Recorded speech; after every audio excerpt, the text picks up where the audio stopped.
Hello दोस्तों, कैसे हैं आप सब। आज हम लोग बात करने जा रहे हैं हार्ट ऑफ स्टोन मूवी के बारे में। पहले मेन कैरेक्टर्स के जान पहचान कर लेते हैं। राचेल स्टोन, किया धवन, पार्कर, नोमैड, यांग, बेली। मूवी की स्टार्टिंग में हमें दिखाया जाता है कि कैसे राचेल स्टोन MI6 की एक टीम के साथ मिलकर एक आर्म डीलर मुलभानी को पकड़ने की कोशिश करती है और वहां पर वो अपनी टीम के साथ एक टेक सपोर्ट की काम करती है और वो टीम मेंबर्स पार्कर और यांग दोनों को अंदर भेजने के लिए उन्हें एक्सेस देने की कोशिश करती है। लेकिन वहां की टाइट सिक्योरिटी की वजह से वो जो काम करना चाह रही थी वो नहीं हो पाया और वो कहती है कि इस काम को करने के लिए उसे उस कैसीनो के अंदर जाना होगा और वो बहुत मुश्किल से ये काम कर लेती है। लेकिन वो मुलभानी को अपने साथ लेकर जाने वाले थे, लेकिन मुलभानी को उनके प्लान के बारे में पहले से पता चल जाता है और वो वहां से भागने की कोशिश करता है। लेकिन उनके टीम मेंबर पार्कर उसे एक केबल कार में बैठा कर नीचे लाता है। लेकिन मुलभानी की सिक्योरिटी टीम केबल कार जहां पर रोकने वाली थी वहां पर आकर पहले से तैयार होकर रहते हैं। ये सब देखकर बाकी टीम मेंबर्स नीचे जल्दी जाने की कोशिश करते हैं, लेकिन राचेल एक बहाना बनाकर उनके साथ नहीं जाती है।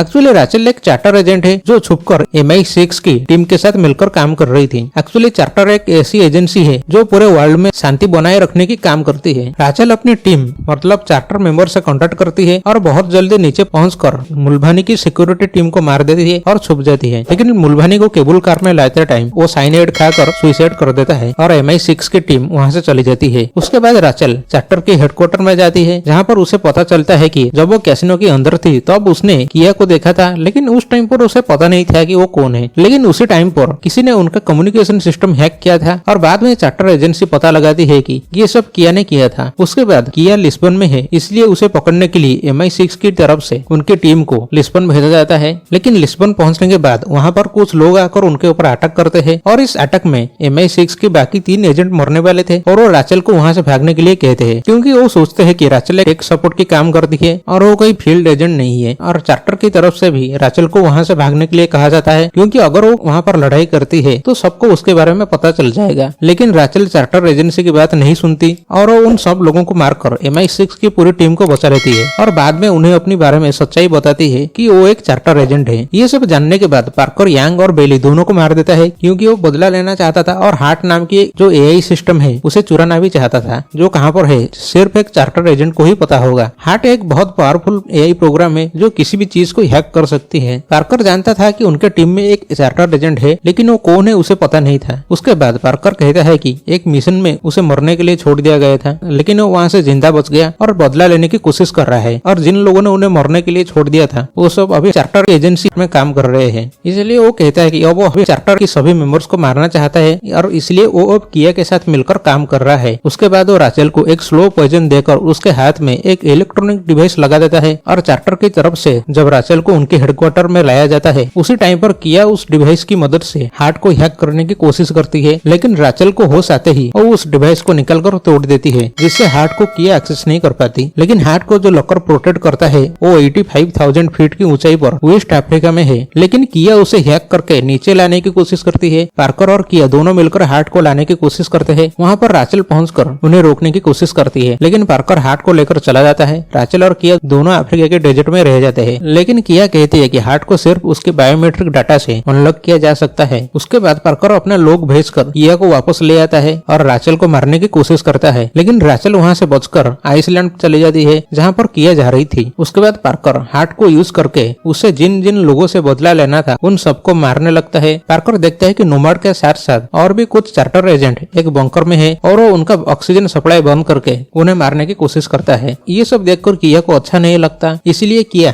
वो कहां पर है और हार्ट कहां पर है सारी इन्फॉर्मेशन राचेल को भेज देती है। उसके बाद राचेल वहां पर आकर पार्कर को मारकर नोमैड के साथ साथ और भी बहुत सारे लोगों को बचा लेती है। उसके बाद राचेल और किया दोनों मिलकर चार्टर के लिए काम करते हैं और यहीं पर मूवी खत्म होती है।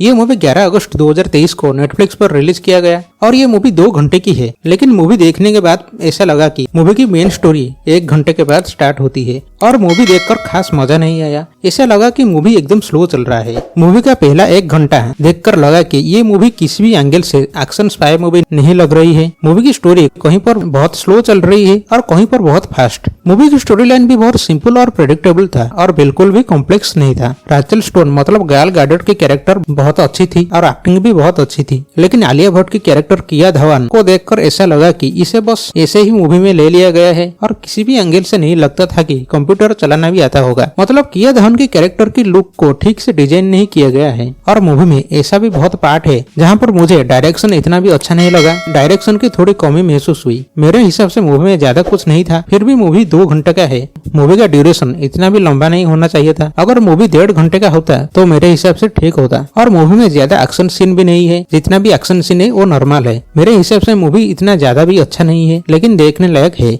लेकिन बोरिंग जरूर है।